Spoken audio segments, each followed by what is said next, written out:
I'm sure I'm not the only one that sometimes I look at a watch and think to myself, this watch is almost perfect. It's almost perfect.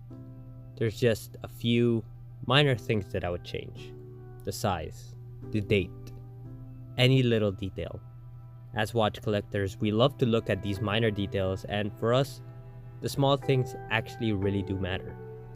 I'm very aware that a lot of the things I will say are minor inconveniences, and what could be a minor inconvenience for me, something I personally would change, might be perfect to someone else.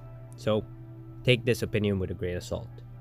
The Grand Seiko we're looking at today is almost perfect. I love almost everything about this watch, except a few things. Like it or not, the most iconic travel watch in the world is the Rolex GMT Master 2. It's very hard not to compare watches to that when it comes to travel pieces. If I had to choose, I would personally go with a JLC Master Geographic or a Nomos Weltzeit for a travel watch. But nonetheless, the Rolex GMT is the most iconic, so it's hard not to compare GMT watches to them. In this case, Grand Seiko did an incredible job.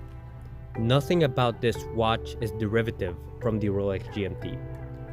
When I first got the press kit of this piece, the first thing that came to mind was refreshing. This watch looks extremely refreshing, and the design looks like something I've never seen before.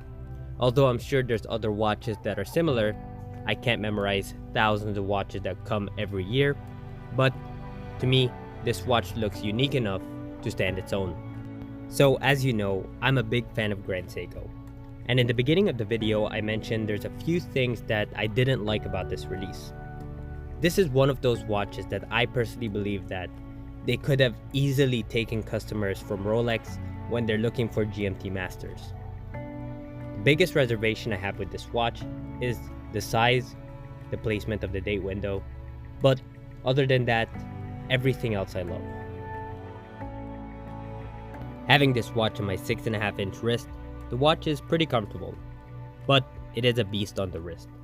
At 44mm, 51mm lug to lug, which means top to bottom, and around 14.6mm thickness, the watch is big, and that is why I kind of have a problem with it. Not necessarily for people with bigger wrists, and not necessarily for the design choices, but it's universally known that watch collectors love watches that are around 39 to 40mm. That is why they would opt for the Rolex GMT Master, assuming of course they could get it. Now take this part with a grain of salt because this is just my personal opinion. But imagine if this watch was 39mm, even 40. But with that bezel extension, I would say imagine this watch being 39 and the bezel being 40mm. This watch would be perfect. Everything about this is unique. The watch is very refreshing, as I mentioned. The blue and white combination just makes it a perfect summer watch, something unique, something great to add to your collection. But the 44mm size for me personally with a 6.5-inch wrist is a little too large. Now for those who disagree or who love the 44mm size, let's get back into what I love about this piece. So there's nothing else I would necessarily change about the watch, except I would personally take off the date window at the 4 o'clock. But with my previous videos, it seems people don't mind the date window at 4 because it's not really intrusive, it's not necessarily taking away from the design. So if you need a date window, the 4 o'clock position is fine. Just Grand Seiko, next time make the color of the date window match the dial. Now when taking a closer look at the dial, in typical Grand Seiko fashion, you get an exceptionally finished dial. Zaratsu polished indices, incredible hands, and as you can see, the color combination we're looking at is blue and white. The white is the day indicator, which the combination of white and blue kinda reminds you of the blue skies with clouds, and then the night indicator is the dark blue with white. Now the case itself is finished with brushing and some fine Zaratsu polished surfaces. As you guys can see, Zaratsu polishing essentially means mirror-like polishing. It is a technique that Grand Seiko uses in all their watches, and it gives you a very high level of polishing.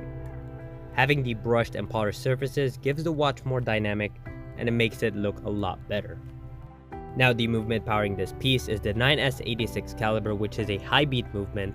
You get 36,000 VPH and an accuracy of around -3 to +5 seconds a day, an incredibly accurate movement with a beautiful sweep. So, should you consider this watch, especially if you're considering a Rolex GMT Master 2? Well, that's something you need to answer. If you can sport a 44mm size, in fact, if you prefer a bigger size, then I would highly recommend this Grand Seiko as the perfect alternative. In fact, I wouldn't even call this an alternative. This watch is so incredible that it stands on its own. So if you want a great GMT watch, I highly recommend this.